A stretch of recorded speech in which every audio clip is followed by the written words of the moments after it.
Dry fry. വൃത്തിയാക്കിയ ചെമ്മീനിലേക്ക് കുറച്ച് ഉപ്പ്, മുളകുപൊടി, മഞ്ഞൾപ്പൊടി, ഇഞ്ചി വെളുത്തുള്ളി പേസ്റ്റ്, ലെമൺ ഒന്ന് മിക്സ് ചെയ്ത് അതിലേക്ക് കുറച്ച് വെളിച്ചെണ്ണയും കൂടി ഒഴിച്ച് മിക്സ് ചെയ്ത് ഒന്ന് റെസ്റ്റ് ചെയ്യാൻ വെക്കാം.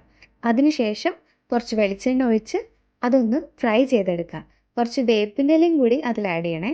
ചെമ്മീൻ ഫ്രൈ ചെയ്യുമ്പോൾ നമ്മൾ ഒരേ ഒരു കാര്യം ശ്രദ്ധിച്ചാൽ മതി, അധികം കുക്ക് ചെയ്യരുത്. നമ്മൾ വല്ലാതെ അത് കുക്ക് ചെയ്യുമ്പോൾ അതൊരുമാതിരി ഭയങ്കര ബലമായിരിക്കും, ഒരു ച്യൂയി ടൈപ്പായിരിക്കും. ഈ എണ്ണയിലേക്ക് ഇനി നമ്മൾ ചുവന്നുള്ളി ചതച്ചത് കൂടി ചേർത്ത് നന്നായി മിക്സ് ചെയ്ത് അതിൽ ഇഞ്ചി വെളുത്തുള്ളി പേസ്റ്റും കൂടി ആഡ് ചെയ്ത് തക്കാളിയും കൂടി ചേർത്ത് നന്നായി വഴറ്റി വയ്ക്കും. അതിന് പൊടികളായിട്ട് മുളക് പൊടി, മഞ്ഞൾപ്പൊടി, ഉപ്പും കൂടി ചേർത്ത് കുറച്ച് വെള്ളം ഒഴിച്ച് നന്നായിട്ടൊന്ന് വഴറ്റി വരണം. ഇനി അതിലേക്ക് ഫ്രൈ ചെയ്ത് വെച്ചിട്ടുള്ള ചെമ്മീൻ കൂടി ആഡ് ചെയ്ത് അതിലേക്ക് കുറച്ച് ലെമൺ ജ്യൂസും കൂടി ചേർത്ത് നമ്മൾ നന്നായി മിക്സ് ചെയ്യുക. അതിൽ ആവശ്യത്തിന് എരിവിനനുസരിച്ചിട്ട് കുറച്ച് പെപ്പറും കൂടി ആഡ് ചെയ്ത് പിന്നെ ഒരു തുള്ളി വെള്ളം കൂടി ഒഴിച്ച് നന്നായിട്ടൊന്ന് സെറ്റാക്കി. പിന്നെ നമുക്ക് നമ്മുടെ ആവശ്യത്തിനനുസരിച്ച് ഫ്രൈ ആക്കണമെങ്കിൽ ഫ്രൈ ആക്കാം, അതല്ല കുറച്ച് ഗ്രേവി ടൈപ്പാണ് വേണ്ടത് വെച്ചാൽ അങ്ങനെ ചെയ്യാം.